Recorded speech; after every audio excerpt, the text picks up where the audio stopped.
নমস্কাৰ। থাম্বনেইলটো আপোনালোকে চাগে ঠিকেই দেখিছে যে এই পৃথিৱীত ভগৱান আছে নে নাই সেই বিষয়ে এই ভিডিঅ'টো বনাইছোঁ। আৰু মই বৰ্তমান একেবাৰে আগতকৈ একেবাৰে বেলেগ হ'বলৈ চেষ্টা কৰিছোঁ নিজকে, কাৰণ মই নিজেই এই পৃথিৱীত ভগৱানৰ উপস্থিতি প্ৰমাণ পাইছোঁ।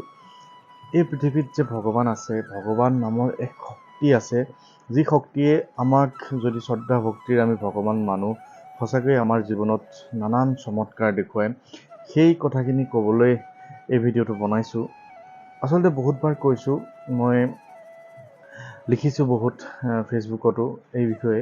তথাপিও এই যে মোৰ এই ভিডিঅ'টোৰ কাষত লাগি আছে স্ক্ৰীনখন, সেই স্ক্ৰীনখনৰ ভিডিঅ'টো হৈছে মোৰ নিজৰ ঘৰৰ ব্যক্তিগত নামঘৰৰ ভিডিঅ'।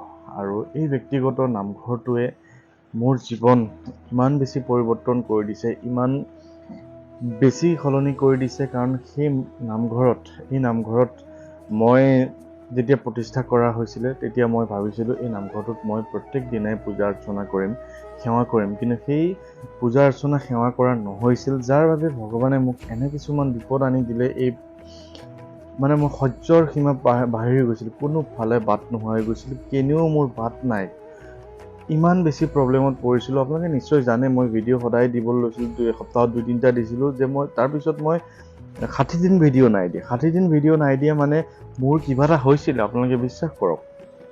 তাৰপিছত যেতিয়া মই 2-এজন মানুহৰ কথা শুনি, মোক জ্যোতিষীয়ে এনেকুৱাকৈ কৈছিলে যে মোৰ ঘৰৰ মাটি বাৰী চব বিক্ৰী হৈ যাব, মোৰ ইমানেই দিন বেয়া। মই এটা আঙুঠি পিন্ধিব লাগে, সেই আঙুঠিটোৰ দাম হৈছে 27,000 টকা। গতিকে মই মোৰ প্ৰব্লেমত, মোৰ অসুবিধাত জ্যোতিষী এজনৰ ওচৰলৈ গৈছোঁ, মোৰ প্ৰব্লেমখিনি কৈছোঁ, আৰু তেওঁ মোক 27,000 টকা এটা আঙুঠি কিনিবলৈ কৈছে। মইতো আৰু হতাশ হৈ গৈছিলোঁ, মই কি কৰিম। এনেকুৱাকৈ কৈছিলে যে অক্টোবৰ মাহৰ ভিতৰত মোৰ মৃত্যুৰ দিনো আছে। কিন্তু নাজানো, এতিয়াও অক্টোবৰ বাকী আছে। তেওঁ যদি কি কৈছিলে নাজানো, ভগৱানৰ কৃপাত ভালে ভালে থাকিলেই হ'ল। তথাপিও এনে কিছুমান ভয় খুৱাই দিছিলে, মই 27,000 টকা দামী এটা আঙুঠি পিন্ধিব লাগে, নহ'লে মোৰ জীৱন বিপদ অনিবাৰ্য। কিন্তু সেইখিনি নকৰি মই মোৰ বন্ধু এজনৰ কথা শুনি, লগতে এগৰাকী মুছলমান সম্প্ৰদায়ৰ ধৰ্মৰ লোকৰ কথা শুনি, মই ৰেগুলাৰ মোৰ নামঘৰত হনুমান চালিচা পঢ়িব ল'লোঁ। আৰু হনুমান চালিচা পঢ়াৰ পিছৰে পৰা মোৰ জীৱনৰ বহুত বেছি পৰিৱৰ্তন হ'ল। মই হাঁহিবলৈ বাদ দি দিছিলোঁ। মই ৰাতিপুৱা শুৱাৰ পৰা উঠাৰ পৰা বেলিত নুডুবালৈকে মই কেৱল দুখত, মই কান্দিয়ে থাকোঁ, এনেকুৱা কিছুমান মোৰ অৱস্থা হৈছিলে। বেলি ডুবাৰ পিছতহে মোৰ মনটো কিছু মুকলি হয়। মোৰ এনেকুৱা অৱস্থা হৈছিল, মই শুৱাৰ পৰা উঠিয়ে ভাবোঁ যে কেতিয়া বেলি ডুবিব, যাতে মোৰ মনটো ভাল হয়। ইমান বেছি প্ৰব্লেমত পৰিছিলোঁ।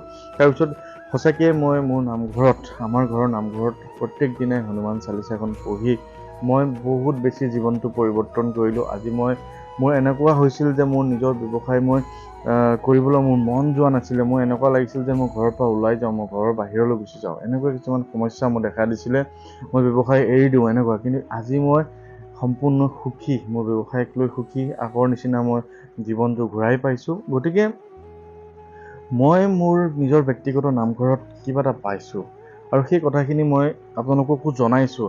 আৰু বহুত মানুহে ইতিমধ্যে মোৰ ব্যক্তিগত নামঘৰটোত পূজা অৰ্চনা কৰিবলৈ মন মেলিছে, লগতে তেওঁলোকৰ হৈ মোক সেৱা কৰিবলৈ মোক তেওঁলোকৰ নামসমূহ দিছে। মই তেওঁলোকৰ নামত মই সেৱা কৰিছোঁ, আৰু তেওঁলোকে ফল পাইছে বুলি মোক কৈছে।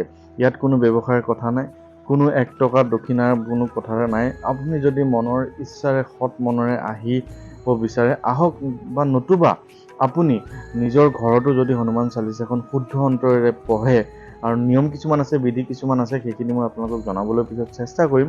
তেনেধৰণে পাৰে আপোনাৰ জীৱনতো নিশ্চয় পৰিৱৰ্তন আহিব। আৰু